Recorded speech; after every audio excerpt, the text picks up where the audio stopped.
Dragi gledatelji, vjerujem da su mnogi od vas koji pratite Ples sa zvijezdama prošlu subotu htjeli baciti nešto u televizor kad je Duško Čulić rekao nešto u stilu, a sljedeću subotu neće plesati s nama Iva i Robert. Možda je sreća naša što je to tako bilo, jer tko zna kad je ponovo uhvatili na lonce istine. Danas je s nama Iva Mihalić. Dobrodošla u Muppet Show. Hvala vam na pozivu, curke. Jesi napokon odahnula? Pa, iskreno, jesam. Jesi razočaran? Pa, gle, nije mi drago, ali nije mi sad nešto, ekstra krivo. Mislim, svozlo s tim, ajde, gotovo. To je bilo jučer i sad, ajmo dalje. Ja moram reći odmah na početku naše današnje emisije da nam je Iva donijela prekrasnu knjigu. Znači, ja ljepšu nisam vidjela. Alisa u zemlji čudesa, ovo je donijela našim gledateljima. Iva, koliko često si ti Alisa u zemlji čudesa? Često. Ovdje su ti 3 lonca, mlaki, papreni i toksični, s pitanjima naših gledatelja. Imaš džokerle prase, tako što ne želiš odgovoriti na jedno pitanje, možeš ga iskoristiti. Odakle ćeš krenuti? Misliš li da su suci bili nepravedni prema vama u zadnjoj emisiji? Ne mislim da su oni bili nešto tu ekstra nepravedni i sad ne znam da li su to znaš role playing. Good cop, bad cop. Da, ali da su bili strogi prema vama, bili su. Pa jesu, sad znaš, ja ne znam da li je to zato što se od nas očekivalo. Da. Pa su to, bili takve ocjene.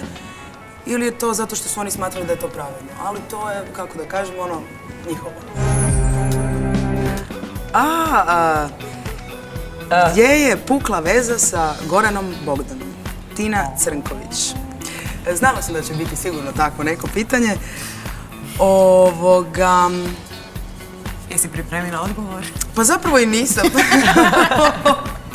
Pretpostavila sam, ali to su sve varijacije na temu. Gdje je nekako prirodno je došlo svome kraju. Nije bilo inzistiranja na tome da se, mislim, nije bilo ništa negativno. Nikad se ništa tu negativno nije dogodilo, ali došlo je svome kraju. Slušaj, u jednom trenutku si peškala jednog od najpoželjnijih trenutno hrvatskih glumaca. Ma, Goran je super. U dobrim odnosima ostali. Da. By the way, Goran je bio gost u Muppet Show, ne znam si gledala taj Muppet možda. Njemu nije bilo nijedno pitanje na temu Ive Mihalić, ili? Ne mogu se sjetiti. Dobro. Ok, idemo dalje. Jesi li ikada prekinula vezu sa frajerom radi lošeg seksa?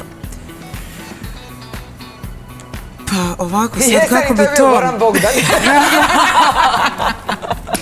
Znaš da mi je to palo na pamet, da kažem. Kao suzdržana šala. Znači, pa taj prekid više nije aktualan, a kamoli veza. Nismo nikad prekinuli zbog lošeg seksa. Uvijek sam prekidala s frajerima zbog nerazumijevanja. Kad jednostavno shvatite da on tamo, ja vamo. Jesi li ikada bila prevarena? Ako jesi, kako si reagirala? Pa jesam, da, bila sam prevarena. I? Prevara je neki put detektor pravog stanja u vezi, tako mi se nekako čini. Ja nisam od onih koji preko toga prelaze i tako lako, zapravo mislim da nikad preko toga ne pređem. I nisam nikad preko toga prešla. Što je po tebi apsolutna sreća? Lucija Srsić. Imam osjećaj da je apsolutna sreća to kad si ti sam sebi najbolji prijatelj. Znaš da se ne bičuješ kad ne treba i da se znaš pomaziti baš onda onako kad treba. Uglavnom da se više maziš nego što se kudiš. Kako bi tvoji doma reagirali da dovedeš crnca, afroamerikanca, da budemo politički korektni? Da sam u vezi s crncem, mislim da to ne bi... A sa ženom? A sa ženom, možda bi im to bilo malo čudnije, ali ne znam. Mislim da ni tu nije neki...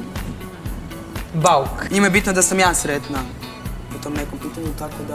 A kako su ti roditelji reagirali kad si se ljubila sa ženom? Pa, zapravo, iskreno, nikako. Njima je to okej. Jel tvoji uopće gledaju tvoje filmove?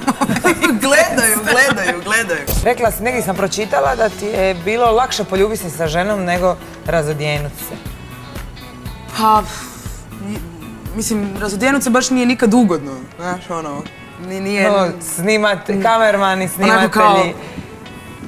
5-10 ljudi tu, a ti sad la la la la la. Snimalo se u Lici, tamo na minus, ne znam nijako koliko. Pa to je bio zapravo puno neugodniji dio. Pa to me nego zanima. samo skidanje, hladnoća koja te ovako cvokćeš. Ta hladnoća mi je bilo puno neugodnija nego golotinja ko tako.